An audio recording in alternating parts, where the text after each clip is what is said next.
बहुत बार ये भी सवाल रहता है कि सरकारी जॉब चाहिए और एक क्रेज़ है पूरे इंडिया में सरकारी जॉब का। तो सरकारी जॉब को लेकर के थोड़ी सी बात है मेरे मन में जो मैं कहना चाहता हूँ, वो ये है कि सरकारी जॉब ब्लेसिंग है या हमारे लिए एक प्रॉब्लम है ना। और गवर्नमेंट जॉब का क्रेज आखिर हिंदुस्तान से कम क्यों नहीं हो रहा है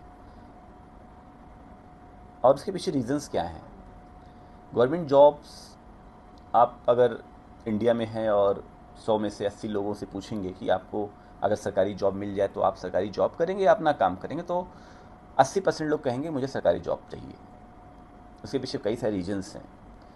एक तो ये है कि कहीं ना कहीं से जो हम लोग की परवरिश हो रही होती है, ज़्यादातर जो मिडिल क्लास है इंडिया में, उसकी जो परवरिश हो रही होती है बड़ी इनसिक्योरिटी में हो रही होती है, बड़ी स्कार्सिटी में हो रही होती है। और अगर आपके पेरेंट्स सरकारी जॉब में नहीं हैं तब तो सरकारी जॉब का क्रेज और बढ़ जाता है। और अगर वो सरकारी जॉब में है तो निश्चित रूप से आप सरकारी नौकरी लेके ही रहेंगे। तो मतलब क्या हुआ कि आज हिंदुस्तान में लाखों परिवार ऐसे हैं जो ये सोचते हैं कि एक सरकारी जॉब ही है जो हमें स्टेबिलिटी दे सकती है, जो हमें स्थायित्व दे सकता है, जो हमारे आने वाले सपनों को सच कर सकता है। लेकिन वास्तव में क्या ये सच बात है? वास्तव में क्या सरकारी नौकरी लेने के पीछे हम इतने पागल हुए जा रहे हैं कि अपना कई कई साल इन्वेस्ट कर दे रहे हैं? आज हिंदुस्तान में 40-40 साल की अवस्था में भी लोग सरकारी नौकरी की तैयारी कर रहे हैं। 40 साल तो फिर भी मैं कम बता रहा हूँ, 45 साल 50 साल तक के लोग सरकारी नौकरी की तलाश में हैं।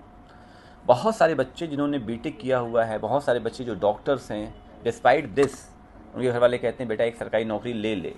तो सरकारी नौकरी के पीछे इतना दीवानापन, इतनी दीवानगी, इतना पागलपन है कि लोगों को लगता है कि इससे अच्छा कोई हमारे पास करियर है ही नहीं। अगर एक बार सरकारी नौकरी लग जाए तो फिर हमारा लाइफ सिक्योर है, हम जो चाहें वो कर सकते हैं। फिर ये धीरे धीरे एडिक्शन बन जाता है। सरकारी नौकरी का ऐसा नशा हो जाता है कि आप वो नशा बहुत सालों तक उतार नहीं पाते हैं। और ये जो क्रेज़ है कहीं ना कहीं आपको फिर डिस्ट्रक्शन की तरफ ले जाता है। आज का दौर वैसा दौर नहीं है।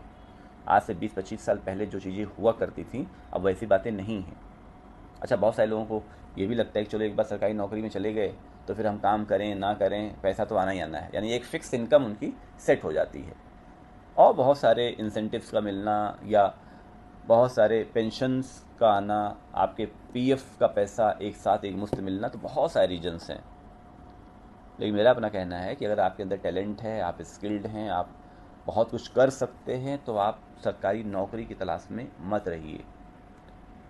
जिस तरीके से पूरे हिंदुस्तान में ये हालात हैं कि वैकेंसीज नहीं आ रही हैं, लोग पढ़ लिख करके एकदम बेकार घूम रहे हैं, तो उन्हें क्या करना चाहिए? अपने स्किल को बढ़ा करके अपने लिए कुछ बेहतर करना चाहिए। लेकिन बात वही है, क्रेज़ ऐसा है जिसको हम कम नहीं कर पाते हैं और उसी के पीछे पागल हुए रहते हैं। तो सबसे पहले आपको खुद से सवाल करना चाहिए कि क्या सरकारी नौकरी लेना मेरा पैशन है, या मैं सोसाइटी या घर वालों की मजबूरी में अपने इस टैलेंट को, स्किल को मार करके सरकारी नौकरी लेना चाहता हूँ। अगर आप अपने इस टैलेंट स्किल को मार करके सरकारी नौकरी ले रहे हैं तो फिर बहुत मुश्किल है कि आप सरकारी नौकरी में लंबे समय तक सर्वाइव कर पाएँ। तो इसलिए मैं कहता हूँ अपने टैलेंट को पहचानिए, अपने स्किल को पहचानिए और खुद ऐसा बनिए कि आप एक ऐसी सरकार की संस्था बन जाएं जो खुद सरकारी नौकरी दीजिए। तो नौकरी लेने वाले और नौकरी देने वालों में फ़र्क है। तो हम सरकार से बहुत तो उम्मीद भी नहीं कर सकते, ना बहुत जोर डाल सकते हैं कि आप हमको सरकारी नौकरी दीजिए। हाँ, ये ज़रूर कर सकते हैं कि अपने टैलेंट, अपने स्किल को इतना बेहतर कर लें कि हम आने वाले वक्त में खुद हिंदुस्तान में रह के लोगों को सरकारी नौकरी दे सकें।